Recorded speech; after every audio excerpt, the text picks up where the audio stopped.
Serie B-Win. Tutti i colori della passione.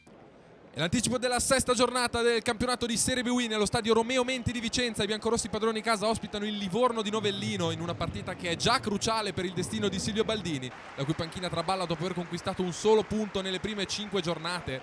Dall'altra parte invece i toscani arrivano da 2 vittorie consecutive, con un successo potrebbero issarsi in solitaria in vetta alla classifica almeno per una sera. Il Vicenza è senza Botta e D'Alemao e schiera un tridente con Misuraca dietro da Bruscato e Paolucci. Il Livorno risponde con la coppia Dionisi-Pauligno. Arbitro il signor Calvarese di Teramo. Dovrebbe partire forte il Vicenza, invece subito il Livorno che va in avanti. Sponda di Pauligno per Dionisi, che si presenta tu per tu con Frison. Lo batte con questo tocco da distanza ravvicinata e dopo meno di 120 secondi il Livorno è già davanti.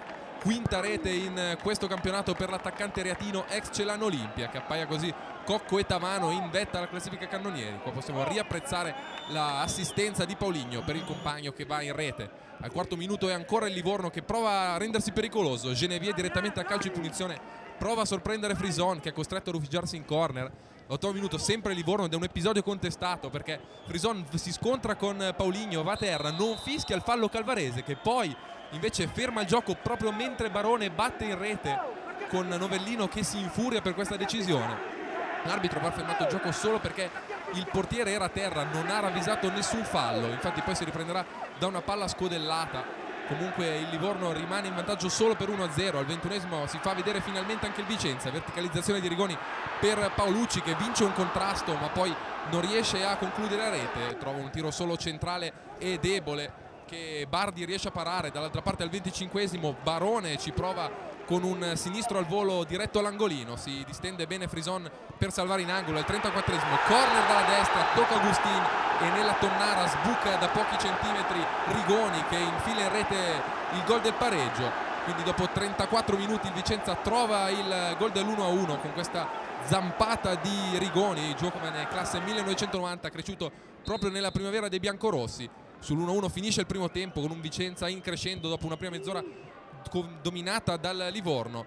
Il Vicenza comincia bene anche la ripresa, questo tiro di Misuraca al 51esimo che però non impensierisce minimamente Bardi. Al 55esimo torna a farsi vedere in avanti il Livorno, cross di Barone, ci prova di testa l'ottimo Rampi con un inserimento da dietro, la palla però scorre sul fondo. 58esimo corner da destra, stacca alla grandissima Pauligno, che però trova solo il palo con Frison pietrificato sulla linea di porta. Livorno nuovamente vicino al vantaggio. Al 60esimo poi ci provano ancora i Labronici con questo cross di Rampi, con Dionisi che gira al volo, costringe Frison alla parata in corner. Ancora spinge con convinzione Livorno, ma al 74esimo arriva un lampo del Vicenza con l'azione personale di Gavazzi, che riceve palla, si gira e fa partire un diagonale che sibila alla destra del palo difeso da Bardi. All'80esimo poi continuano a spingere i toscani, ma in contropiede ci prova il Vicenza. Tulli tenta il tiro di punta ma blocca sicuro Bardi, non apprezza Novellino i rischi che corre il Livorno in contropiede. All'86esimo poi ultimi assalti della squadra ospite, il campione del mondo Barone prova un tiro da campione del mondo, la palla però finisce lontana dalla porta di Frison.